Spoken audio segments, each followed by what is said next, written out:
Here as we get things started. It's day 3 of streaming. It's the third, actually, it's not even day 3 this week. It's day 3 of streaming in a row. You'd think I'd have this down by now, but oh no. I'm still finding all new ways to be disorganized within seconds of needing to be ready. I think that's it. I think that's everything. Oh man. Okay. Let's press the button and do this thing. It is absolutely positively a tremendous day. I do want to point out the elephant in the room right now. While this stream is currently ongoing, I don't want to alarm you if you're aware of the news or anything, but earlier today, Gwyneth Paltrow won $1 in her court case. I know that is a shocking thing, and we are all just abuzz with the thrill of the Goop lady making $1. But, I know that's going to freeze this whole stream in time and space. But it really is one of those moments where we want to stop and remember where we were. Remember when Gwyneth Paltrow totally skied into a person and then received $1 from them? Moments like this crystallize our civilization as it hurtles towards its obvious capitalistic demise. I am just aghast. And a whole $1. Wow, the Goop lady really needed it. Wow.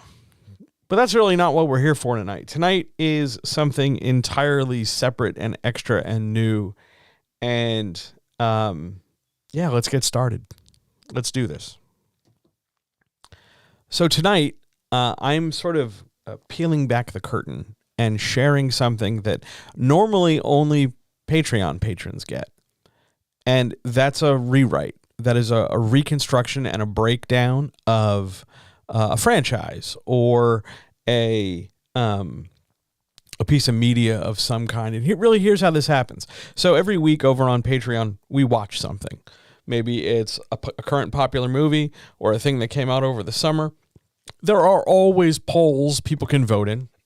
You can pick and choose what you want. You can also, by the way, nominate things if you are of a particular persuasion and you just feel like all my options are garbage. Feel free to nominate something and maybe we'll end up doing it. But we watch it. We talk about it in advance, figure out, I find a writing device or a writing tool or how the story is a good or bad example of whatever this particular tool might be. Maybe we're going to talk about flashbacks. Maybe we're going to talk about how to write a romance scene. Maybe we're going to talk about action scenes of some kind. I don't know. There's always a tool or a lesson to find in everything, whether it's something really amazing and really good or absolute, utter, holy shit, I can't believe this became a movie kind of stuff. Always a tool you can find. So we do a little introduction and we talk about how the thing got made and how much money it made and who's in it and all that stuff too. Then we watch the thing and I record sort of while we're watching, I record a walkthrough telling you to pause it at certain points. Hey, stop it here so we can talk about the scene we just watched and, pay attention to this and look at that and see how this scene connects to that thing before. And it's designed so that you can put it on, maybe on your phone or something, while you're watching whatever you're watching. And it's kind of like sitting on the couch with me, and I'm explaining to you how this story works or where a story falls short and what to look out for and what is we check in and how are we feeling and what do we think the plot is and what do we think the mood of this scene is, mainly to get you to start thinking about stories, not just as things you can sit on the couch and just kind of passively absorb, but things you can turn into tools, things you can transform into different kinds and different ways of structuring your own work. What can I learn from this movie? What can I learn from this TV show? How can I take some of those things and put it in my own stuff? That's ultimately my goal. And then lastly, when we're all said and done, we recap everything. We talk about what works. We talk about what doesn't. We talk about spots where the story kind of fell down or the acting was atrocious and we were aiming for one thing but we ended up with something else, or how a twist didn't make sense. Or we also talk about what was good. It isn't only negative. I do want to be clear. It is also the positives. Wasn't it amazing this way worked? Wasn't it fantastic how this worked? I really liked this thing. I really liked that thing. And then we add up all our pluses and minuses. We take a look and see what worked and what didn't. And we, basing on the tool we started with at the beginning, we see if we could find a way to really highlight the particular tool or talk about a way to restructure the story so that maybe the problems we had with it are a little disguised or are even absent. And I've always done that for Patreon for, since really the beginning. So it's at least now, 5 years, 4 years? I'm not entirely sure how long I've been Patreoning. All I know, it's been just about every week for several years now. And it's one of my favorite things to do every week. Most recently on the Patreon, tomorrow, for instance, is Flatliners, the newer version with Elliot Page, not the classic 90s version. But I like taking this stuff apart. Next week, we're doing Ghost of Mars because we want to make fun of Ice Cube on Mars. And today, it was suggested over on my Discord, which you can get to via the Patreon. It was suggested to go talk about how to do just sort of a bigger view, a big picture. How would I take a whole franchise apart? How would I look at a whole series of stories? How would I take the core identity of a series and break it down and turn it into something maybe functional out of pieces that weren't generally functional? And I thought it was a great idea. And I thought it was a great idea to stream it rather than just kind of stick it behind the paywall because, this is the sort of thing we do on the other side of the paywall. So maybe if you like this, you'll want to go spend $2 a month and go check out the rest. But tonight, we're talking about how to write a better Terminator franchise, which I got to say, I've spent my day consuming Terminator media. I can't say I'm the world's greatest Terminator expert, but I certainly am aware of many things that are, both worth keeping and hopefully kicking quickly into the sun. So let's get started. What are we doing here? Why is this even a thing? And I'm going to identify basically, just so that we're all on the same page, I'm going to walk you right through the exact process I use for every recap and rewrite of everything on Patreon. Only now, instead of doing it, 5 minutes before the microphone turns back on and I start talking again, now we're going to walk through it in the next half hour, 45 minutes to an hour, however long this is. And by the way, if you're watching this live, if you're over on Twitch or you're over on YouTube and you want to, ask a question, point something out, by all means, please do so. Hello, chat. Hi, Twitch. Hi, YouTube. I haven't forgotten you. I'm just rambling for the moment. So what are we doing here? We're going to break the Terminator franchise down into its key pieces. We are going to look at the overall potential of the story, as well as combinations of all those pieces to tell the kind of story we want. And then lastly, we are going to develop a rewrite that takes advantage of and highlights all the decisions we make about those key pieces and those concepts and our style. We're going to build a better Terminator franchise, or at least the start of a better Terminator franchise. I'm not going to map out, what I think the series could be. I want to build a new Terminator sort of start point that has the potential to go forward. But that's my plan. That's the goal. Let's see if we can accomplish it. And we're going to start by talking about the components, the stuff that goes into the Terminator, which means we have to take on this question first. What is the question at the heart of the Terminator franchise, and how does the franchise attempt to answer it? In every franchise, in every series, in every book, in every podcast, in every show, in everything, there is a question at its core. Something like, can the underdog win in a fight? Is found family better than biological family? Is it possible for a bunch of ragtag people to come together and be better than their start? Is it possible for a pirate to do the right thing? There's always a question at the heart of your story, and finding out what that question is and being able to build a story in service of that question and attempting to answer that question by the time the story is done is going to give your story, no matter what it is, no matter what genre it is, no matter how many characters you have, whatever, the better you can frame that question and resolve that question, or at least pose your version of a solution to that question, the stronger your story is going to be, even without adding extra bells and whistles and characters and explosions and giant robots and big lizards and all that stuff. Find your question and attempt to answer it.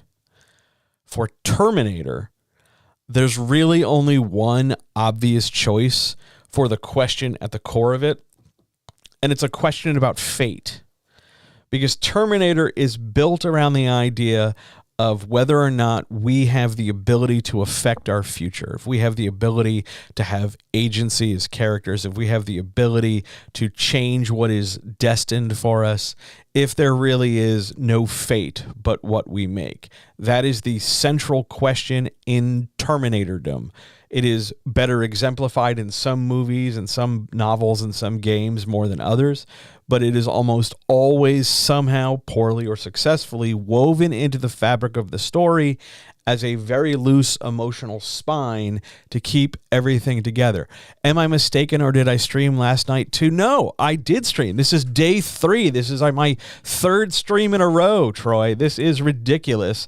I can't begin to describe to you the level of emotional and mental exhaustion 3 days in a row causes. But yes, I'm back. We're doing this again, and I'm talking about fate and agency and characters. No, you're not questioning. You're not losing sanity. This is absolutely positively a thing that's happening. We're talking about fate and agency in Terminator because when you strip out everything else, when you take away the robots and you take away the guns and the leather coats and the Arnold Schwarzenegger catchphrases, and you take away all the different CG elements and the fact that it's at sometimes just an action movie, the fundamental question that threads through the Terminator series in big and small ways is whether or not there is any control over fate, and if there is no fate but what we make. That question is going to be our lens. We are going to shape and challenge and poke that question with a stick over the course of our discussion tonight. So let's move forward. However, when we talk about the fate question, this begins a cascading set of problems because we can't talk about the Terminator franchise without dealing with the time travel problem. Okay. I don't have a nice way of putting this, but the time travel in Terminator as a franchise is terrible because it's predicated on a grandfather paradox, on a causal paradox, which is presented like this. You have a character who sends somebody back in time in order to engineer the conditions to permit being able to be sent back in time in the future. So for our protagonist side, John Connor sends Kyle Reese into the past so that Kyle Reese can impregnate Sarah Connor with John Connor as a baby, so that John Connor can then grow up to send Kyle Reese back in time to basically kickstart his conception and birth. Now, we dress that up in a load of different ways, like he's the human who's going to lead the resistance to stop Skynet. Fine. Sure. You might as well have him go back in time to invent ice cream. The point is, it's at some point, somebody has to stop going back in time and make the decision. Likewise, there is an equal problem on the Terminator side of things.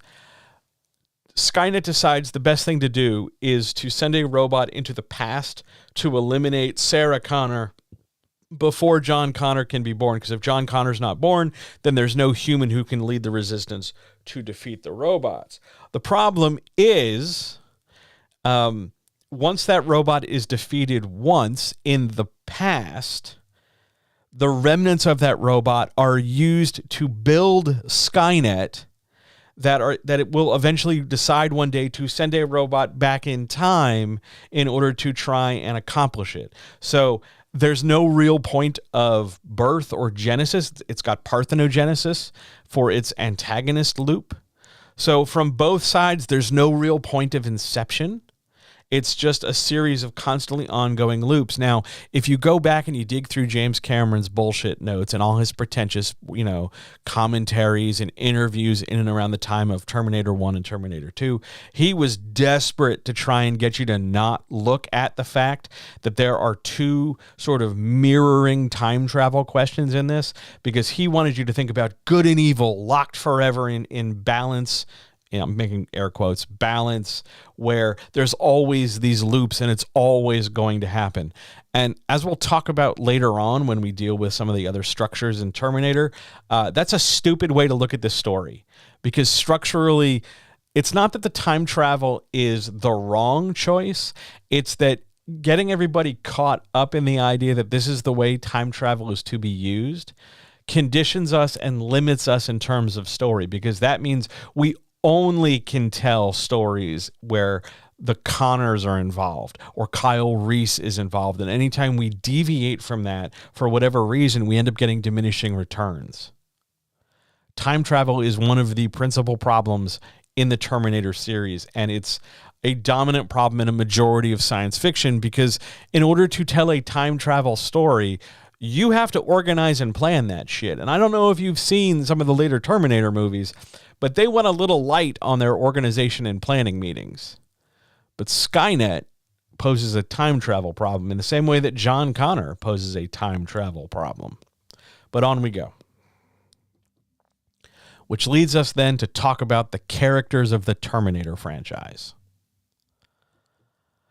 So, our first question whenever we look at characters is, who is the protagonist of the Terminator series?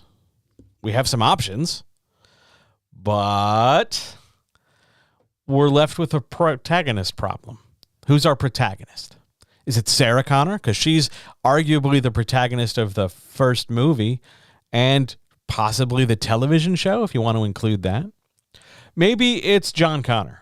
Maybe it's John Connor because he's the character who everybody is fighting over in the later movies. And in the later movies, he's the one doing the fighting.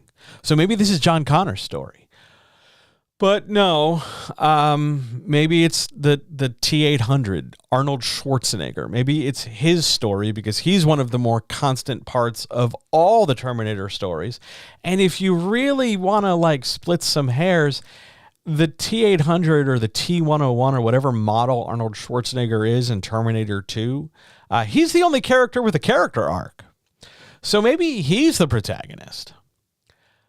The Terminator franchise doesn't have a single protagonist. It has not even they're not spreading the weight evenly amongst all the protagonists. That's the problem. They have failed to define who or what the protagonist is and should be. And then in that sort of loosey-goosey definition of things, they've crudely spread around the decision-making factor between all the characters. Whether it was Kyle Reese and Sarah Connor in the first one, or just Sarah Connor, and then it moved into, Sarah Connor, Linda Hamilton, and Edward Furlong, and then it was, then it became Linda Hamilton, Edward Furlong, and Robert Patrick, and Arnold Schwarzenegger, or maybe it was just Nick Stahl and Claire Danes, or maybe it was just Nick Stahl, and then maybe it becomes, just Arnold Schwarzenegger, and it kind of hopscotches around this idea of who the main character is. And I can't believe I have to say this, but if you're writing a story, you should know who your main character is. It's kind of important. It's a big deal. So who's the main character? Who's the protagonist? Because it is through that character and for that character and by that character, we're going to have a story. And one of the significant issues in this is you could say any of these characters could be the main character. The first movie is predicated entirely around the idea that we have to keep Sarah Connor alive, and it's her decisions that allow the things to move forward. Same with the TV show. But you could also argue that it's John Connor in the middle set of movies in the series because he's the one who's, teaching the robot how to high five, and he's surviving in Cheyenne Mountain, and he's doing all different kinds of things. And at some point he's Christian Bale working on his Batman voice. And at other times it might just be, Arnold Schwarzenegger who's Arnold Schwarzeneggering all over the place.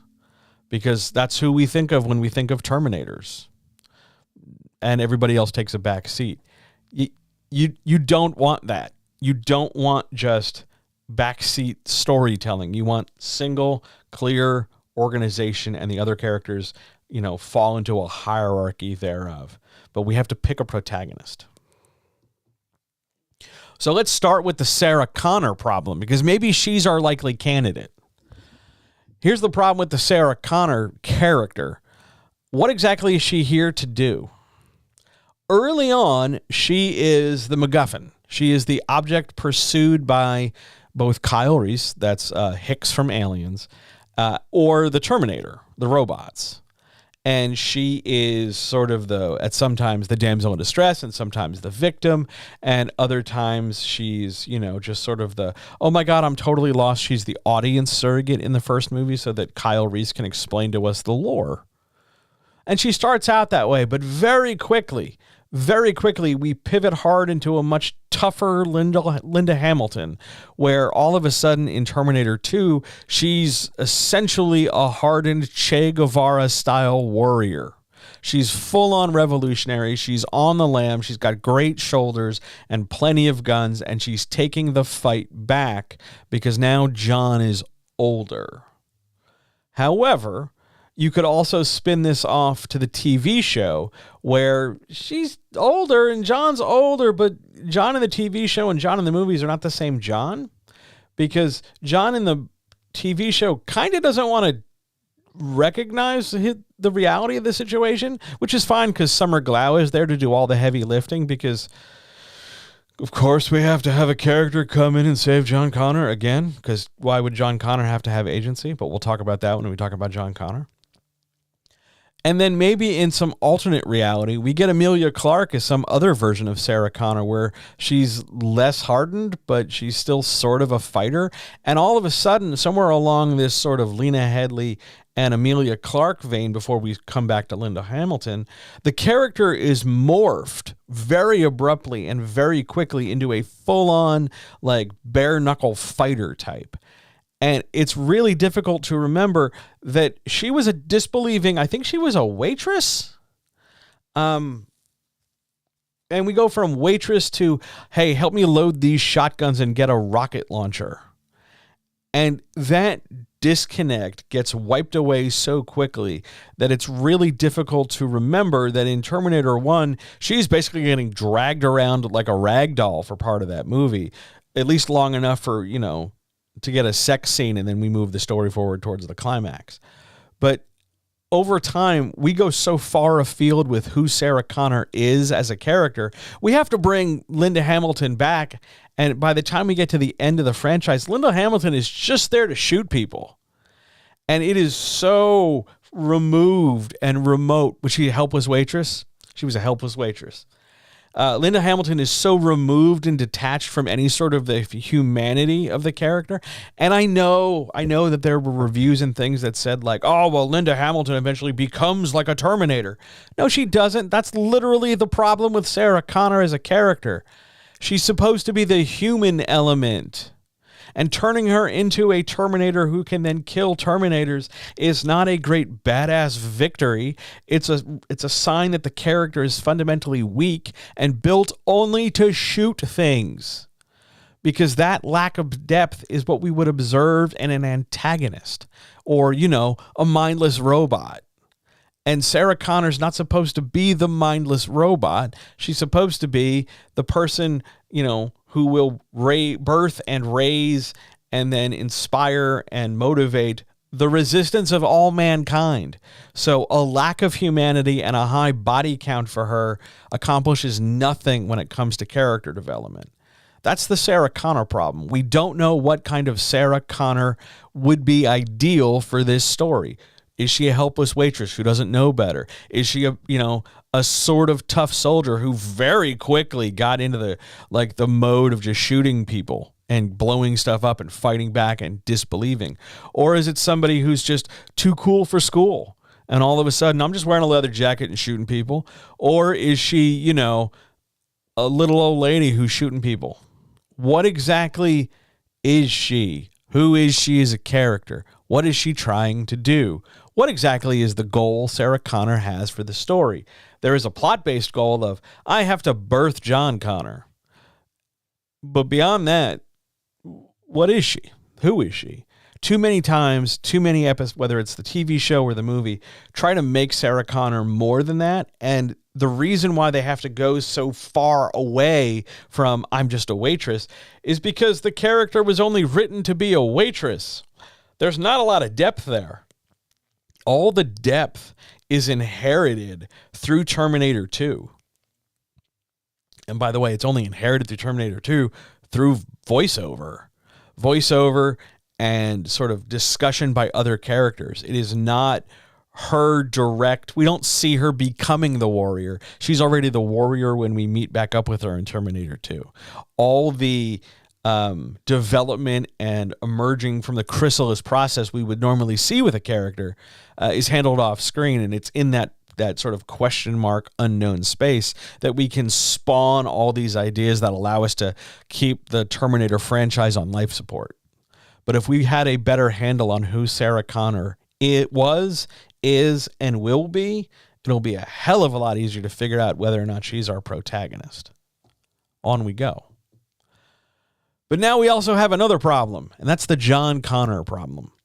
So you would think that when we're talking about the guy who's going to lead the human resistance against the robot apocalypse, you would think we're basically talking about the main character. And in the vast majority of like adventure stories or science fiction dystopia stories, that's the main character. And you would follow him as a kid who disbelieves everything into an adult who buys in and then it finally accepts the mantle of leadership. That's a pretty, straightforward science fiction fantasy arc, whether we give him a gun and call him John Connor, or whether we give him a sword and call him King Arthur, or whether we give him a lightsaber and call him Luke Skywalker. It's fundamentally the same sort of semi-prophesied character. And we can always lean into prophecy or not, because prophecy is just another word for fate. And depending on how much we want to bring that in or exclude that, we can shape this as the character he's meant to be. Whoever can wield the power of, lift the hammer Mjolnir is able to wield the power of Thor. Or whoever can draw the sword from the stone is able to be the King of England. Or whoever ends up being John Connor this year gets to, be the guy who fights robots. But past that, who's John Connor? The TV show attempted to develop it as he's a teenager who just wants to be a teenager and not a leader of the future human resistance. But that was quickly dispensed with the minute we realized, we still have to have the robots. We still need the robots to tell the Terminator story. So we better make John Connor the guy who's going to lead the world. That's the John Connor problem. We don't know who he is. We know what he's going to theoretically do in some versions of the story, but actions are only a partial definition of character, because we still have to have the character buy into it, because otherwise they're just doing stuff for the sake of doing stuff in the story. So who's John Connor? Not just different actors giving them different, views or takes on how the character is or should be portrayed, but as a character, what does John Connor want? What is his goal? He's told his goal is to defeat the robots, and eventually he will, because we always tell that part in the past tense.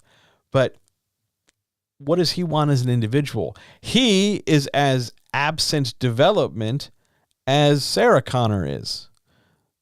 Are you noticing the pattern yet? We don't have a lot of depth. And later movies tried to manufacture that depth based on the very lack of depth that was presented in the first movie. So we had to work really hard to kind of find reasons to extrapolate or build things. John Connor, at one point, is a MacGuffin in the same way that Sarah Connor was earlier. He's the thing everybody's trying to murder. He might as well be just a box with a hand grenade in it, or the last donut from Krispy Kreme, or, the last golden ticket for Willy Wonka's factory. But then suddenly, randomly, he becomes a much more critical storytelling character later on, because they realize, oh shit, if we don't have a main character, we can always default to John Connor.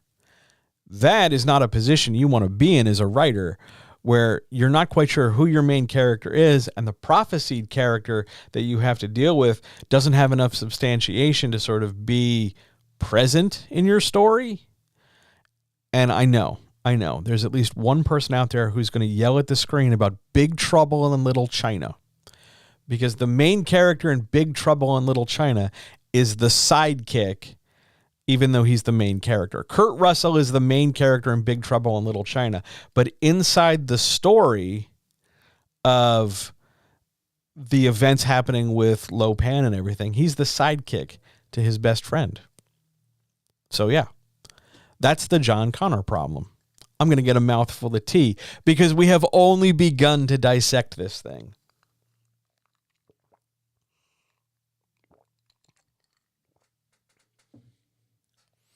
You're going to check to see if you understand right now. I don't know if that's about to tell me I'm wrong. Basically, we're analyzing why it's not clear who the protagonist is.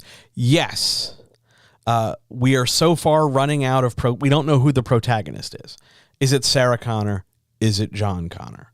Those would be our two likely suspects. However,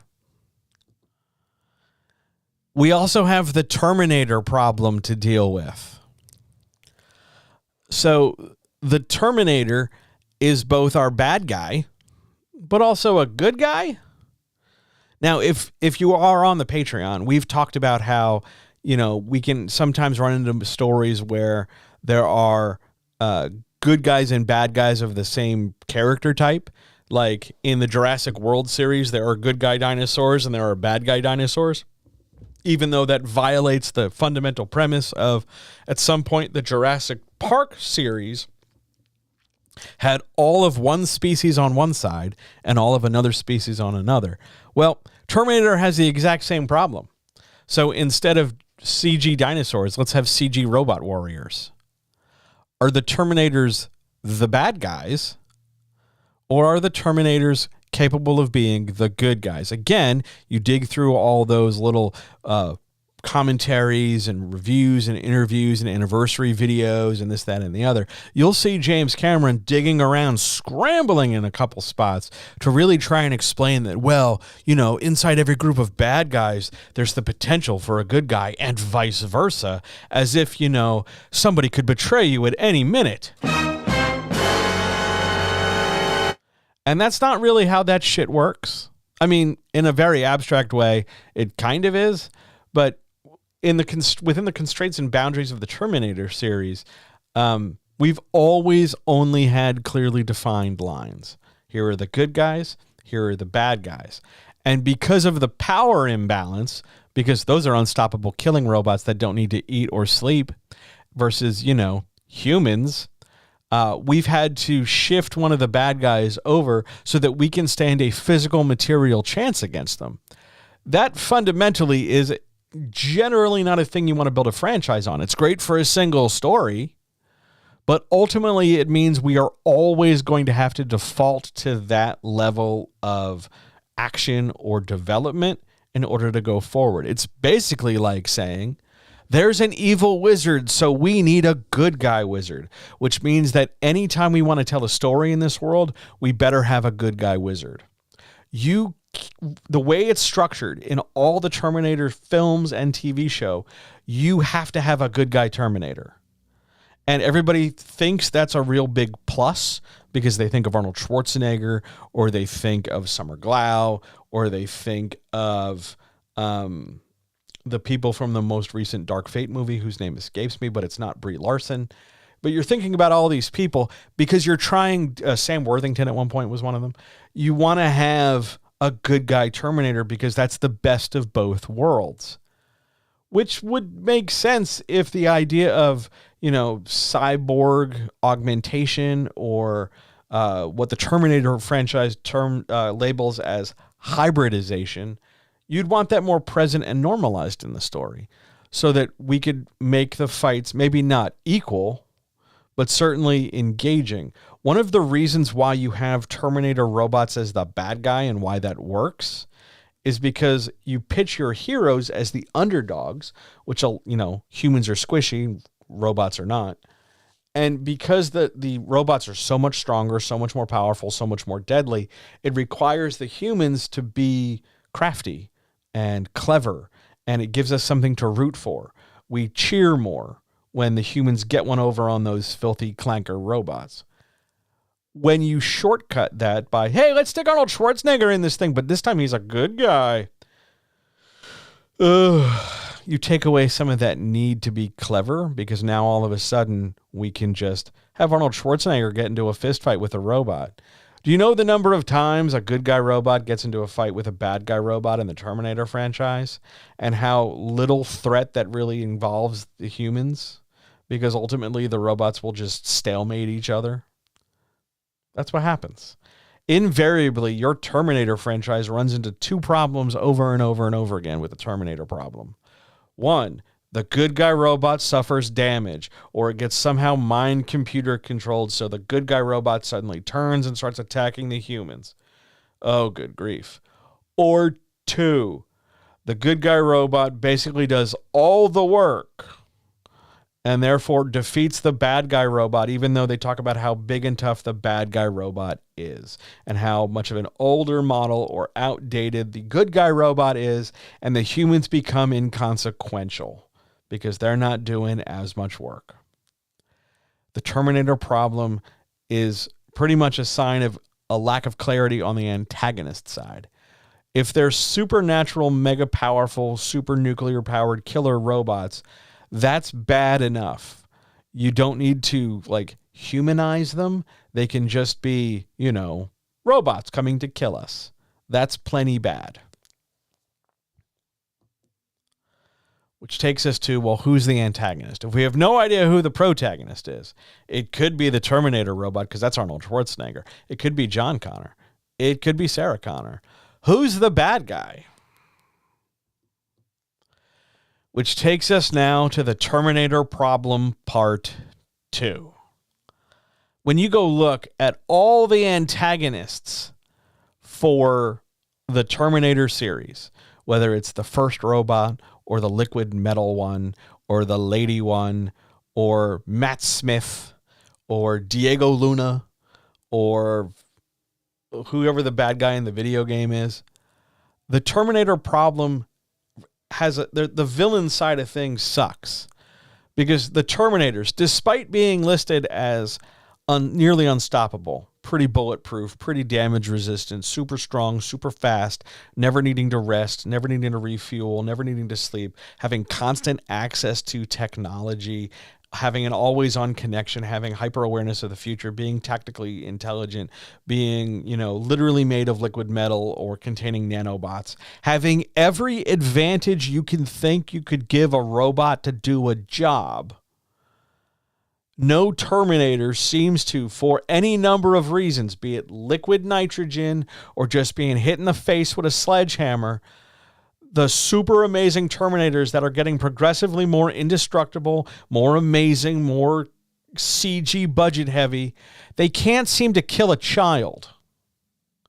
That's ridiculous.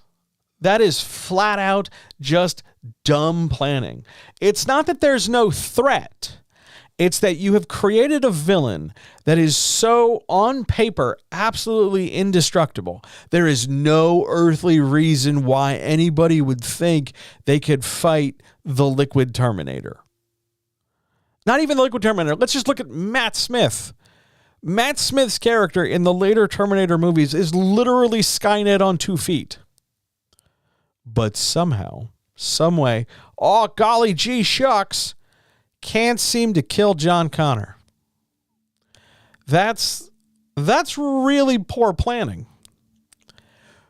Which means there has to be a narrative element here at work. There has to be a specific reason or a concept here as to why we can have these ever-escalating, ever more powerful Terminators, but they can't seem to kill one person. They will kill a bajillion other people without hesitation or problem.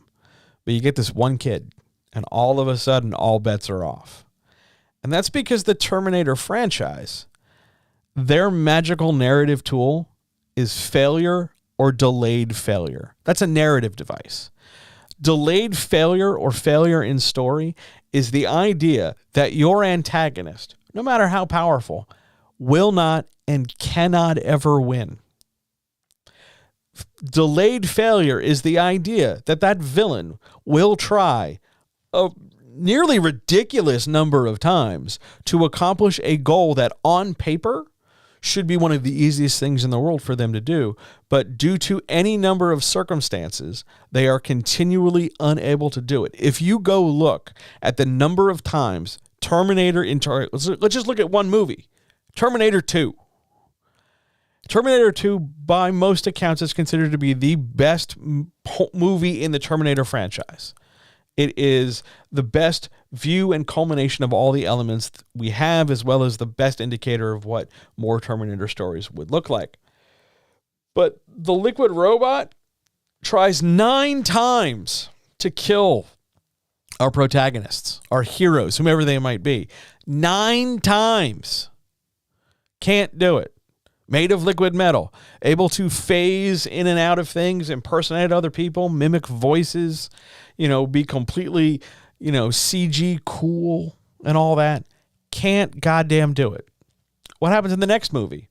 Well, the lady robot with the inflatable boobs can project little nanobots to take over other machines. She can't do it either. In the modern day, in a world covered in technology, can't goddamn kill a kid. Can't arrange a traffic accident. Can't cause a gas leak. Can't electrocute him in the shower or anything. Just can't kill a kid. What happens in the later movies? Well, in the later movies, it turns out that John Connor's really a goon for the bad guys because alternate dimension, and then the wheels come off the damn bus. And after a while, we stop talking about John Connor entirely. Because what else are we going to do? The Terminator franchise is a franchise built on failure. The bad guys always have to lose. When you have your story built around failure, you don't ever have to worry about who your protagonist is. Would you like to know the other series that is predominantly built on failure? There are 2 of them. I don't have graphics for them, but I'll tell you. There are 2 other franchises fundamentally built on antagonist failure or antagonist delayed failure. And you're going to like this because I'm not sure you guys, I don't think I've ever talked about this, at least on the Patreon or on the Discord or even in other streams. Terminator shares a lot in common with G.I. Joe because Cobra, even with Serpentor, can't win. Just can't win. There's always a problem.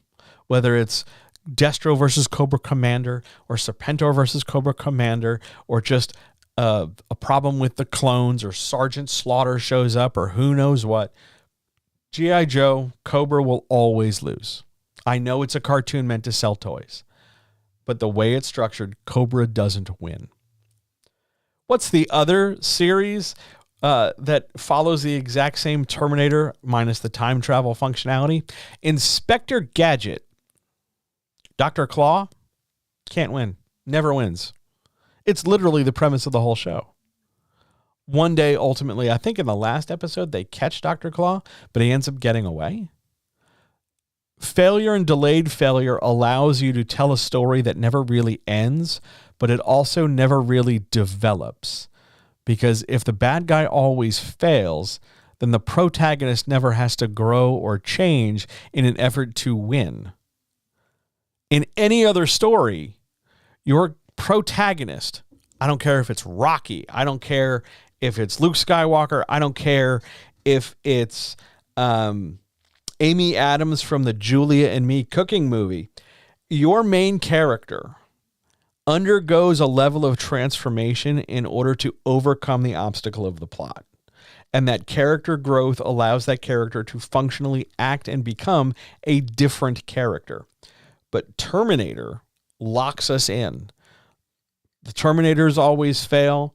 John and Sarah Connor, despite doing different things in different locations, maybe changing their hairstyle, maybe doing their whatever, they never have to grow and change. And you'll get some discussion and dissension that, oh, well, okay, the TV show does all right. No, it doesn't.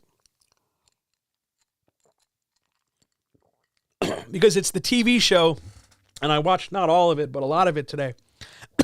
It's the TV show that makes this apparent as I choke on an ice cube in my tea.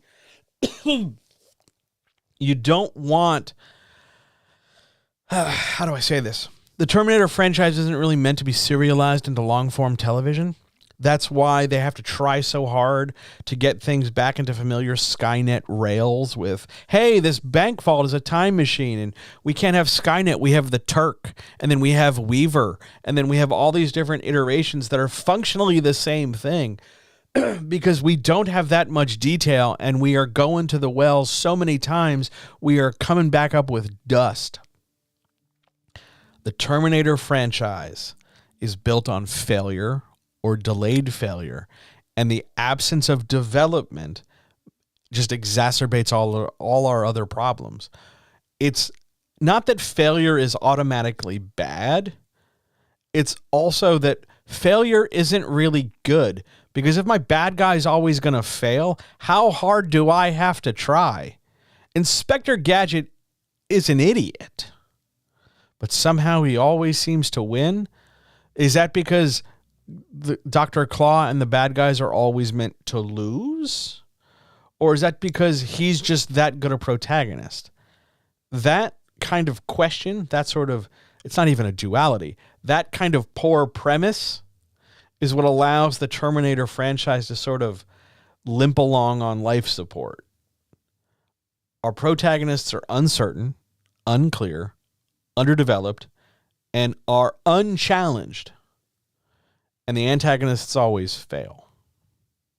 This is not a great recipe for storytelling. Really, the only way this gets worse is if we have an inconsistent world building setup. So let's talk about the world setup. What is the world of the Terminator series? Well, we'll do world first, then we'll do plot. The world of the Terminator is whatever it needs to be to tell the story. Now, that sounds great. That sounds like, we have essentially carte blanche. But remember the first rule of writing. Writing is the act of making decisions. And if my world can be whatever I need it to be, let's go back to 1963. Let's go to 1997. Let's go to 2007. Let's go to 2027. Let's go to 1999. Let's go to 1996. Let's go to 2065. Let's go to 2274. Let's go all over the place. If I can go wherever I want, why would I ever have to make decisions? Do you know how many different times Judgment Day has been averted or rescheduled? Do you know how many times there are discrepancies in when Judgment Day happens, let alone what Judgment Day is? Is it about Skynet going live? Is it about Skynet launching missiles at the Russians? Is it about Russians and Americans, mutually assured destructioning each other? Is it about the robots killing people? Is it about John and Kate Brewster hiding in Cheyenne Mountain? What is it? Is it all those things? Because if you start digging around, everybody will tell you it's all those things. It can't be all those things. That's like saying Lord of the Rings isn't about destroying the One Ring. It's also about, Gandalf has to become Gandalf the White, and Saruman has to die, and there have to be orcs, and those ghost ships. Maybe we should do something with Tom Bombadil. And elves.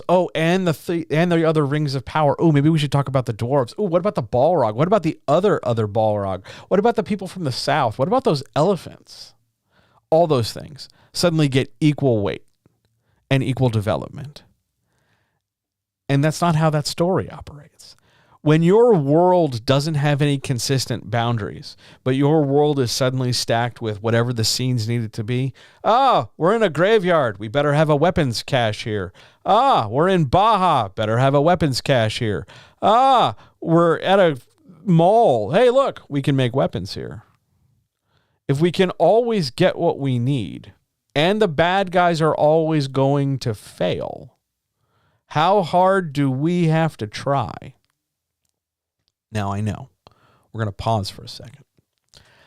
You're probably yelling at me right now. You are probably telling me I'm taking either too seriously or not seriously enough.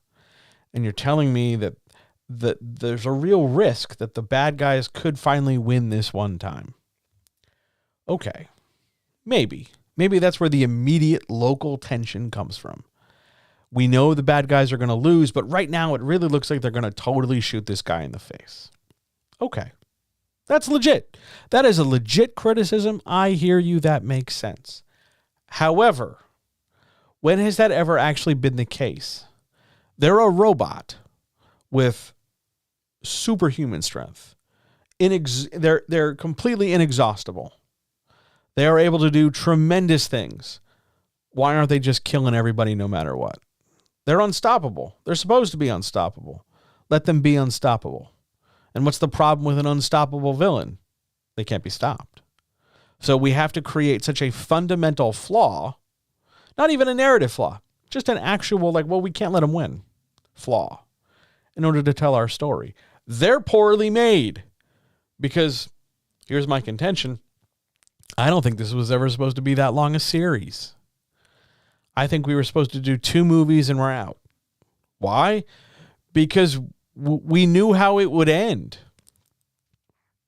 The minute we get a voiceover or a flashback saying, or even an info dump saying, hey, Sarah Connor, you're going to give birth and your child is going to be the person who helps us defeat the robots.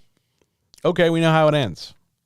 So all we have to do then is just get to a point where Sarah Connor is able to give birth to John. We did that. First movie, done. Second movie, what did we do in the second movie? Well, we realized that it wasn't enough to do it. We had to go stop Skynet. Great. So we stopped Skynet. Done. Then what happens? Then Terminator 2 made a fuck ton of money. And then what happened? Well, it made a fuck ton of money, and then we realized we could still milk this cow. So let's bring it back. Let's bring it back a couple times. Oh, some of those later times didn't do so good. Bring it back again. We can do better. We can undo the shit we did. And then by the time we bring everything back for the 5th time or whatever, we realize that we don't know how to narratively bring it back. So let's just play the greatest hits. Find me Linda Hamilton. Find me Arnold Schwarzenegger. And let's call it a day. The world of the Terminator series is a world of indecision. It's poorly built.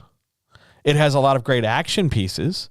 There's a chase. There's this chase. There's that chase. There's this running. There's that running. There's this explosion. There's that explosion. That gun, these guns, these grenades, this liquid nitrogen, that explosion, that this, that. Do you really mean to tell me that the world of your story is just a series of fights? Because if we were going to talk about Rocky or Creed, that's great because it's a boxing movie. But this is a movie about killer robots. What are we doing? Let's make this even more complicated. What's the plot of the Terminator series? I'm going to get another mouthful of tea.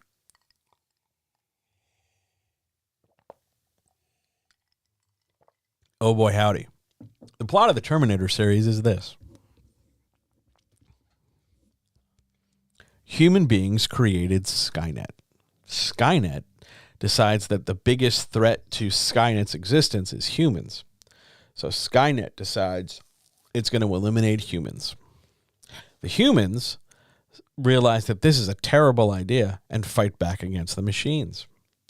And ultimately, the machines are decimating the hell out of the humans because they're machines until one human, through the power of time travel, figures out how to engineer his own birth to make sure that it works. But however, the robots also decide, well, what they have to do is also start traveling through time.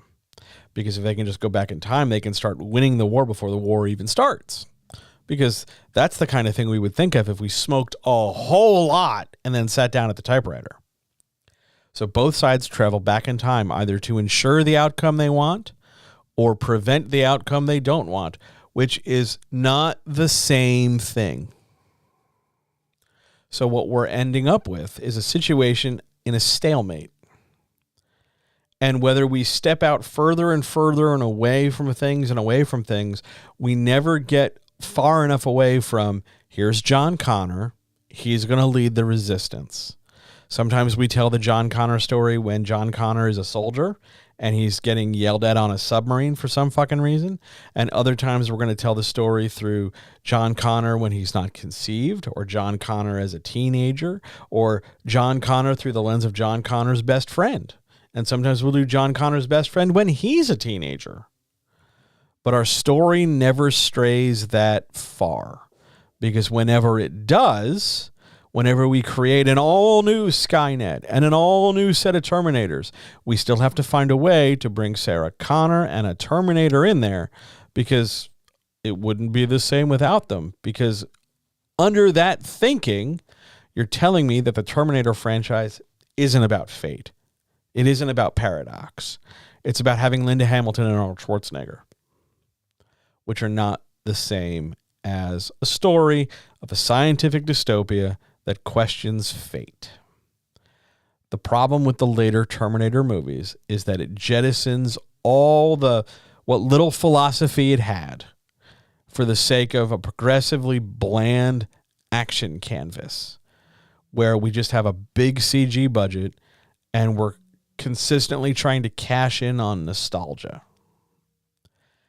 And I think more so than any other franchise, maybe Die Hard, because of Bruce Willis's rapidly declining health, you are going to start to see a real deficit for things as our heroes, be they Arnold Schwarzenegger or Sylvester Stallone or Harrison Ford or anybody else of the 80s and 90s action oeuvre, as they get too old to do the things they're doing, we have to find either more contrived ways, like time travel, to make sure we keep the idea relevant and the fires burning, or we have to desperately scrape the bottom of the barrel to find a way to reboot a series and cash in on that nostalgia more than if we were to just, I don't know, launch brand new ideas, like a story of a woman who owns a laundromat and then travels the multiverse in order to stop her, daughter from constructing a bagel of nihilism.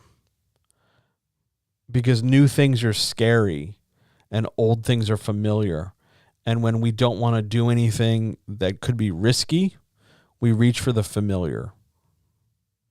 The plot of the Terminator series is a mess because later movies like Genesis have something to do where Matt Smith is Skynet and he has brainwashed John Connor, and then ultimately he unbrainwashes John Connor because reasons?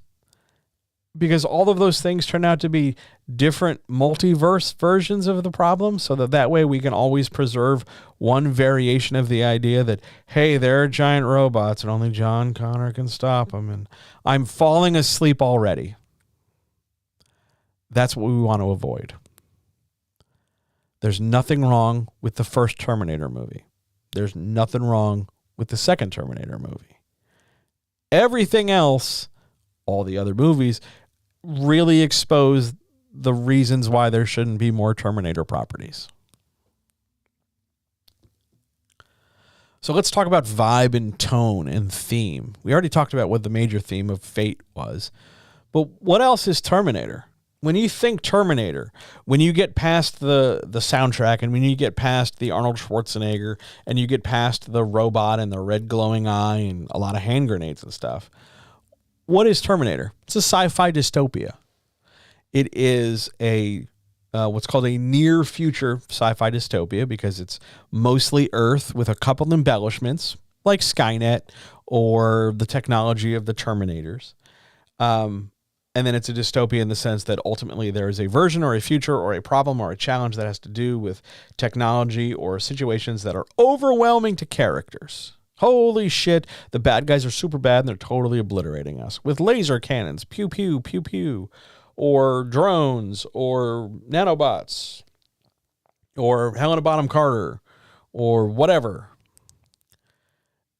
The vibe has to be consistent because when you screw around with the protagonists and you screw around with the plot, you screw around with the world, the vibe, the vague hippie notion concept of what the Terminator is versus what the Terminator isn't is what's going to hold your story together. And when you really, really fuck up and you have to bring back a very geriatric Arnold Schwarzenegger and a slightly less geriatric Linda Hamilton and find new ways of calling them badasses, the story still gets stitched together. However, when you don't focus on that, when you start trying to add lore to things, like in Terminator 3, Rise of the Machines, or you start trying to develop a lot of what-if scenarios, like in Legion or Genesis, or the video game, or the novelizations, you really run afoul of the fact that this wasn't meant to do that. Even Sarah Connor takes it too far because they start introducing all these extra characters who ultimately end up still telling us the same story. I'm John Connor. That's Kyle Reese. These are Terminators. We better go fight them. And there's not much more to it because there wasn't supposed to be much more to it. But the vibe that stitches it together is always fight robots, robots lose, we win. There's no fate but what we make, but all the time, all of our fates seem to be us beating the robots. So we can't even answer the question at the heart of our story because the way our story is structured prevents us from answering the question. Make sense so far? The rewrite is coming, I promise. Any questions so far?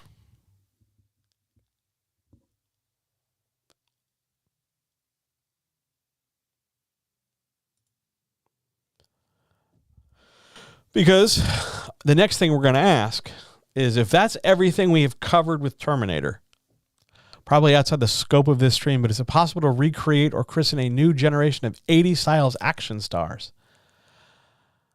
That's a good question. Hang on, that's actually like a get a mouthful of beverage in my face and think about it question. Hang on. Ross, that's a really good question. Hang on.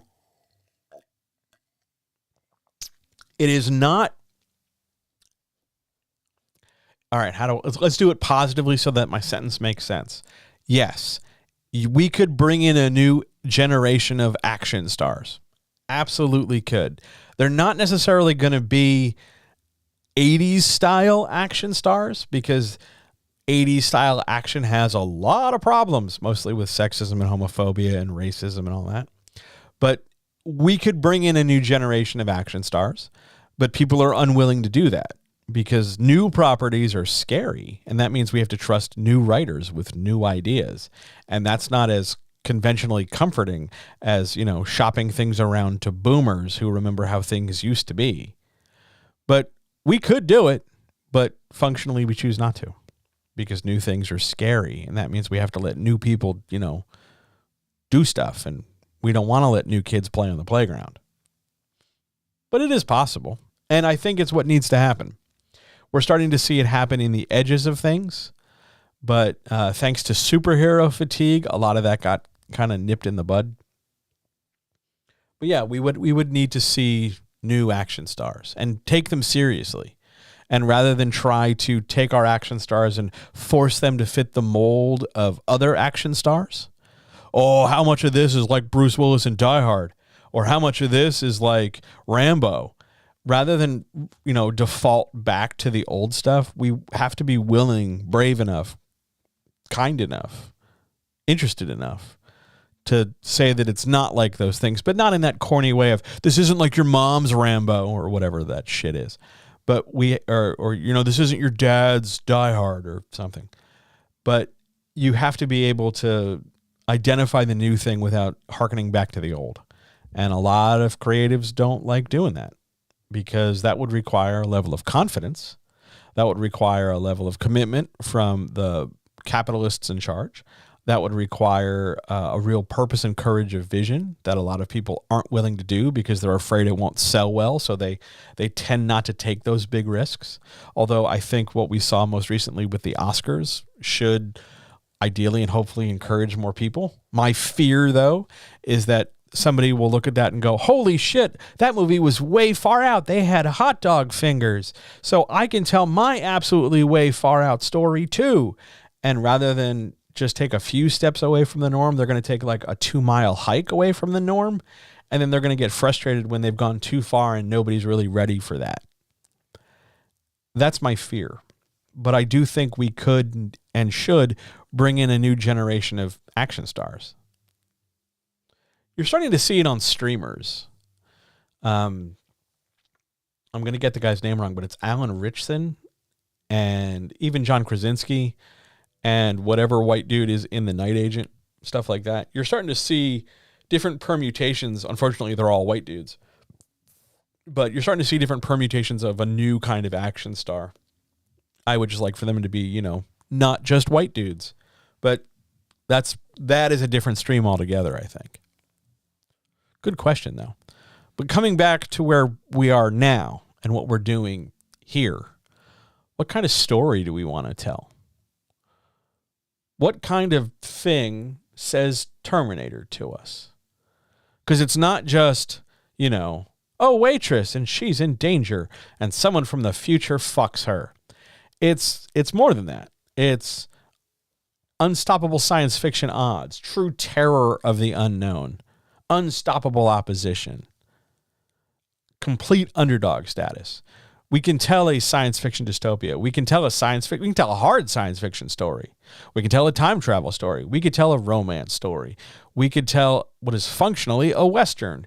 We could do a lot of things here, but we need to make some choices about that kind of structure. Now, I'm going to propose one kind of change and one kind of structure. Because I think for me, when I think Terminator, when I sum up the TV show, when I sum up all the movies, even the ones I don't like, it's a science fiction dystopia first and foremost.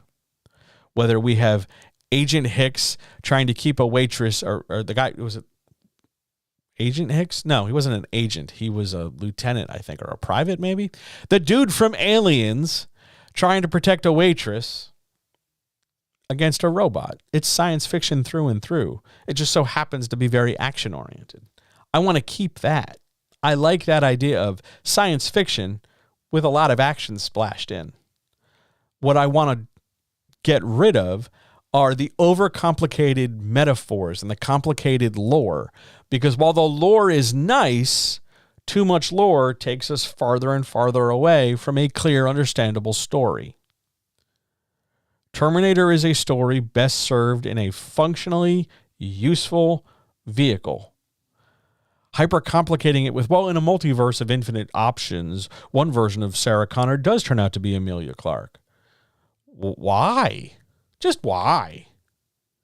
How about instead we go a different way and we start making some decisions like robots always bad, people always good.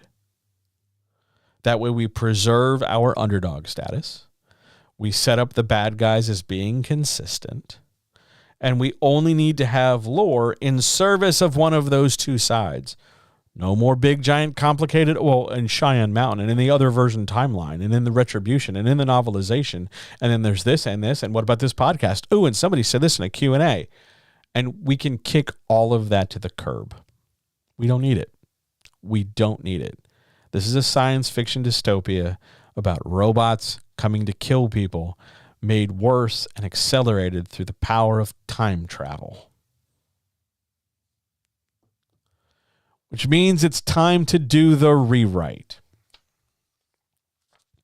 I'm going to get another mouthful of water. Because, oh boy, do I have a 4-page rewrite here. Let's go.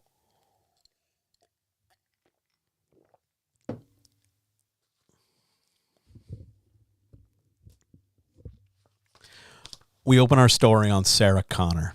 She is, again, a waitress. Why a waitress? Or really, why any kind of working class job like that? Because we want to set up the idea that she is used to struggle. Because if we're going to side with her emotionally, we need to set that up sooner rather than later. We're going to put her in a position of difficulty. Waitress is great because service jobs are grotesquely underpaid, underappreciated, and dehumanized. So we start our story following Sarah Connor in her mundane, unhappy life. The emotional message we want to get across in her day-to-day existence of driving from her small development to town, to the restaurant to do her job is that Sarah is somebody who wants more from life, more activity, more hope, more action, more pizzazz, more different things happening. It's way too much of the same. It's way too predictable for Sarah Connor. And whether we have her, pouring coffee and serving pancakes, or whether we have her just mopping the floor late at night and periodically punctuating her time at work with, sitting quietly in a small little house, watching TV, or going out for lengthy jogs in the, wherever we set our story, Albuquerque or Georgia because of tax breaks for filming. We find different ways and means to convey that Sarah is somebody who desperately hopes and wants for more, but doesn't get it. I do, though, want to anchor down on the fact that we're going to have her be some kind of active person. So she runs. And I like running because we can use her running leisurely as a contrast for what we're about to jump to. Because this isn't just Sarah's story. We are going to braid two stories together. So as Sarah runs, hoping she can, long distance marathon, 5K jog away her problems, as she runs, we're going to cut to other people running. However, these people are running entirely differently. It's the future now.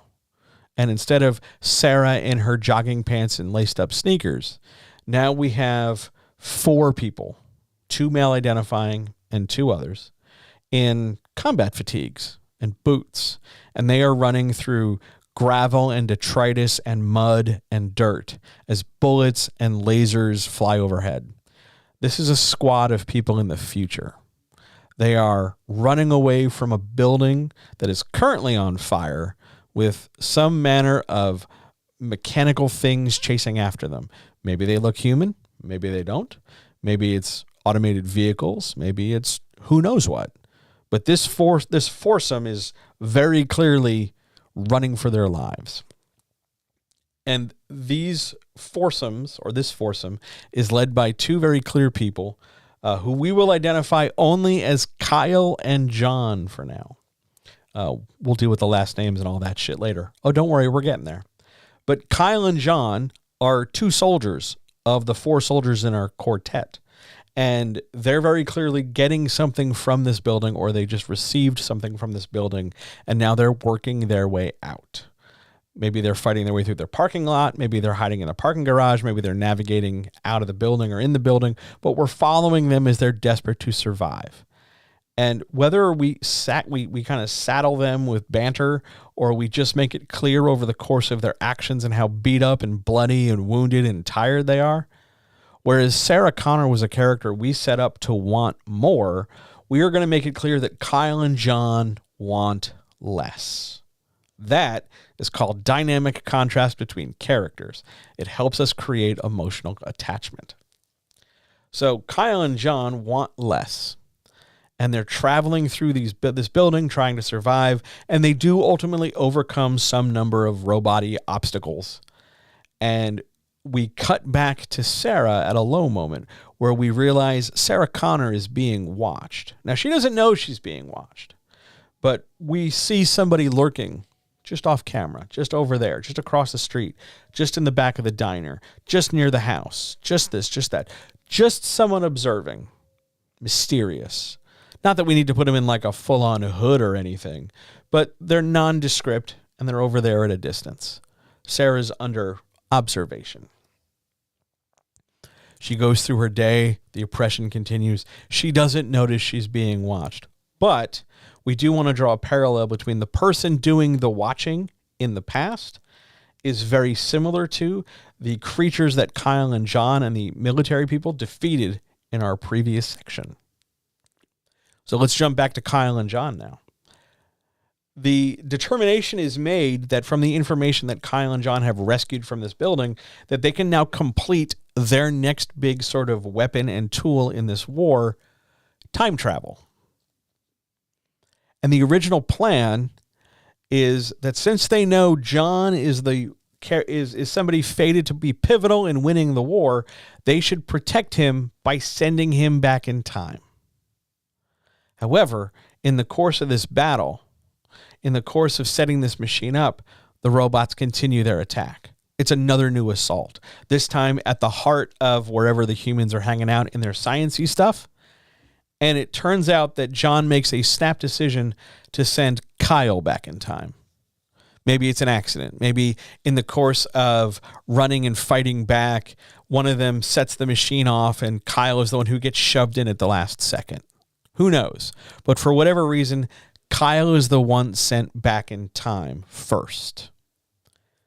And Kyle is given a very simple mission. Go find Sarah Connor. Just like the first movie. Straightforward, easy, clear motivation. The machine can recycle. We can reset everything because from the future perspective, time travel is instantaneous. He's here 1 minute, gone the next.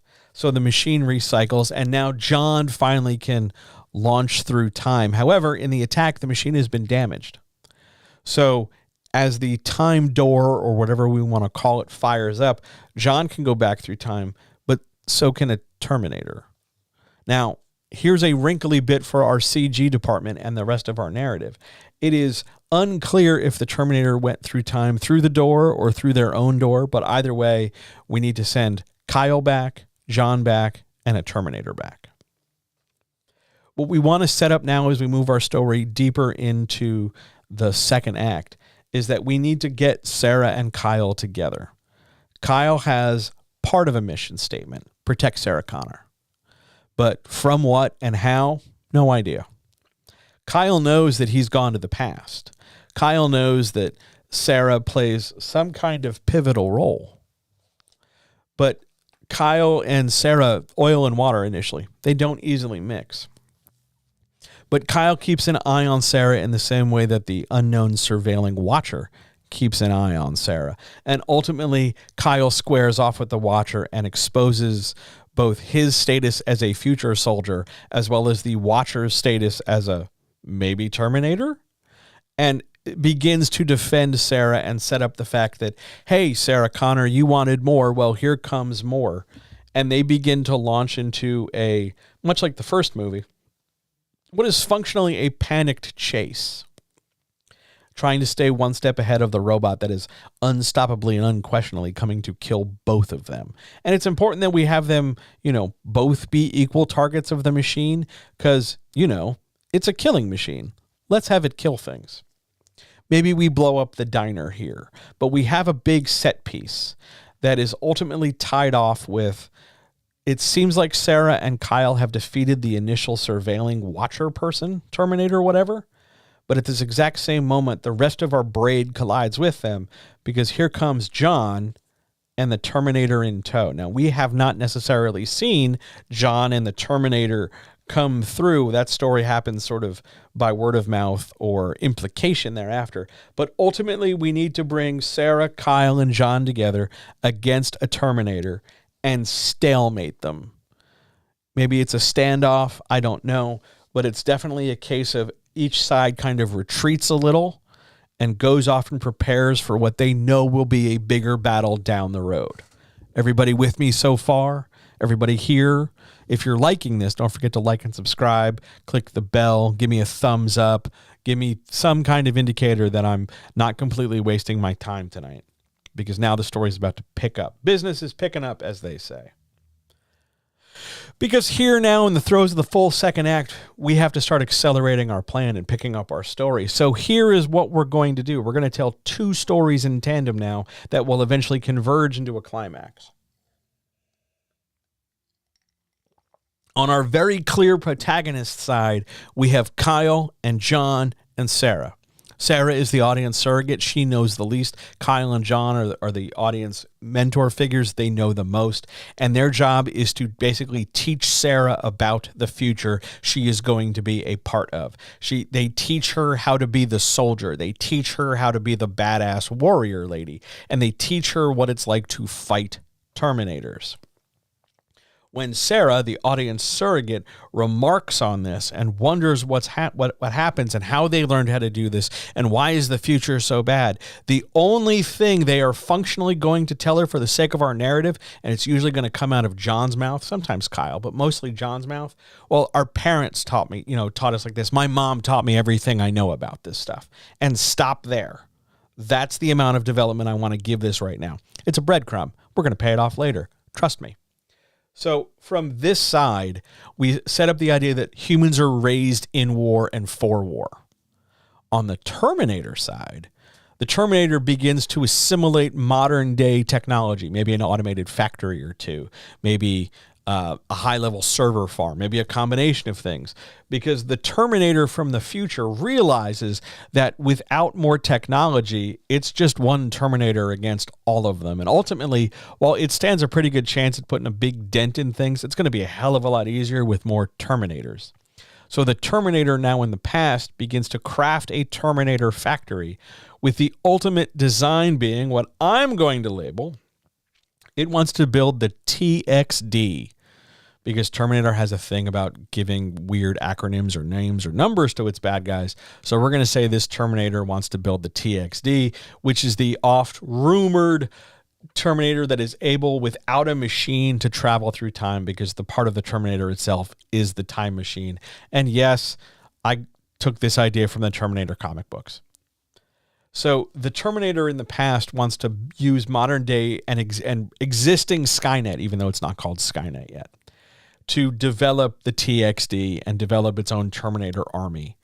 And Kyle and John, with Sarah in tow, begin to learn that what they need to do, if the Terminators are going to go do that, the human resistance needs to be born. Which means Kyle, Sarah, and John need to go hunt down the resistance. And much like they convinced Sarah what was going on, now they have to grow their inner council of who will be future generals. And we can grab a couple names off the wiki. We can develop a few characters. We can make them as motley and ragtag as possible. But ultimately, we have to build a new team. So it's a team of Terminators versus a team of resistance humans. Nice, easy, simple, straightforward. One side, the other side. And anytime one of our future generals doubts what's going on, John and Kyle say, well, we were raised this way, and a Terminator can attack, and progressively more and more, our ragtag team of, I don't believe what the hell is going on. I'm just an app developer. I'm a Twitch streamer. I'm a student teacher, whoever the hell these people are in their regular mundane lives, all of a sudden they become kind of conscripted into the resistance.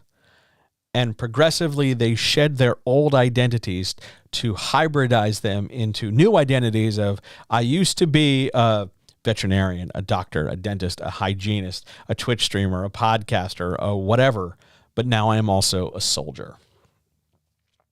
And the Terminator keeps trying to build new Terminators. Moving on, they realize that one of the things they can try to do is stop Skynet.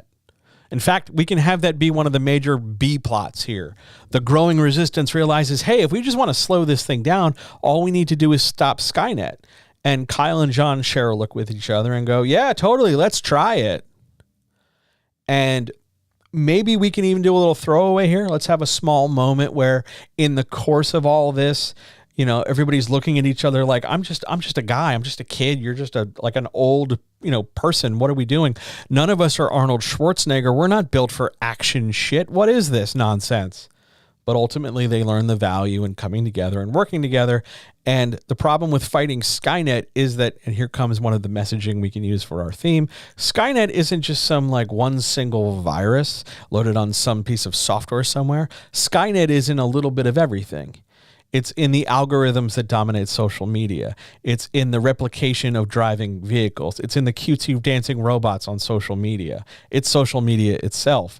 It's the high-speed, low-attention span culture of streaming video. It's in the 2-day delivery expectation of Amazon. It's in corporatocracy. It's in the militarization of the police. It's in whatever level of anti-capitalist jargon, because this is a John story. Of course, capitalism is the bad guy. It's in whatever level of anti-capitalism or anarcho-communism we're comfortable in having and framing, because it's a John story and I can do whatever the hell I want. Yes, it's in NFTs. Maybe the NFTs are, since they're essentially an NFT is just a digitally coded program or executable file, maybe everybody who owns an NFT with a crypto wallet is contributing to the domination of Skynet. I don't know. We can find loads of different ways of doing that. Maybe, the alt-right fascist growing communities of the world that are now human are some of the first things assimilated into the hybridization program of Terminators. I don't know. Maybe if they want to LARP soldiers, they can LARP being Terminators and then get terminated themselves. I don't know. Maybe. But ultimately, we build our resistance and we build our Terminators to go, one for one on each side. But we know that the Terminator franchise, by and large, is fundamentally built so that the Terminators will always lose. So we have to talk about how we are going to get them to lose, because in a one-to-one battle or in an evenly pitched, both sides equal, the robots should crush them because the robots are, inexhaustible. So we have to create a weakness. Now, it would be kind of lame to have it be like a glowing chest centerpiece video game weakness like some of the later Terminator movies do. So we can do something better. What if our weakness was a fundamental lack of programming because the software to really ensure better stuff hadn't been invented yet? So supply chain scarcity is the weakness in the Terminator construction mass plan. So there's one... let's call it the master mold Terminator, who's of future tech, but lacks the present speed and need of the future to be able to incorporate those designs into subsequent Terminator progeny. They haven't developed, USB-C ports aren't universal. Something like that only writ large. The software hasn't been invented yet. This sends the Terminators on a manhunt to track down the programmers who will later code the software that will allow them to perpetuate. And this gives the resurgent, resistant fighters a chance to really intercept this, because everybody's now racing to sort of gain control of things with limited supply. Ultimately, because there is always a plan and there's always a way out and there's always a thing to do, because that's something John's mom taught him all the time. You get the major pitched battle where the resistance fights the Terminator and all the subordinate Terminators, and through a combination of guile, heart, understanding of the past, whereas the Terminator robots don't entirely due to limitations in programming, or just the fact that the Terminator from the future doesn't entirely fundamentally understand that it isn't just, how do I say this? There's a difference between knowing history and experiencing history that I think is pivotal in understanding the future Terminator's access or understanding of the past. I can objectively tell you about what the 1920s were like because I've read a lot of history books and stuff, but it's a completely different affair to be in the 1920s and sort of be saturated by those things. Same is true for the Terminator robot. It's sort of like, going somewhere and then trying to charge your phone in a place where, people don't have kind of access to that stuff. It's you're bringing a 3D printer to the Amish, essentially. They have a passing understanding, but it's still kind of wild and far out. So in this discrepancy, the resistance is finally able to get an upper hand. And at the end of this, knowing that the past is now in good hands, knowing that with the Terminator defeated and the parts, in disarray and the Terminators in the past stopped, the best thing Kyle and John can do is return to the future and make sure the future is set right, because now the past is in good order to allow them to go forward and be okay. However, John realizes that Kyle and Sarah are both happier in the past. They have each other. Things look good. It's a chance for John to give Kyle the less he's always wanted. So we end our story with John getting a good look at Kyle and Sarah together, and we end with John, who throughout the movie has always talked about his mom, always talked about how, he taught her so much, and he never really got a chance to say that he loved her. We end our movie with John functionally looking at his parents telling his mom how much he loves her before he steps back through the time door and is transported to the future. Credits, done, Terminator rewritten. That is how I would rewrite Terminator to leave the door open for subsequent movies going forward currently in time where the Resistance will always be in the present and the Terminators come to them. No more janky multiverse. No more overcomplicated, bored, depressed Arnold Schwarzenegger finding a family for some reason and nobody noticing. Just straightforward. Here come the robots. Let's fight the robots. Hooray, we're done. That is how I would rewrite the Terminator. That is how I would build a better Terminator franchise. That's how you take a story apart. Find what works, find what doesn't, and that's how you do something with it. Are there any questions before we get out of here?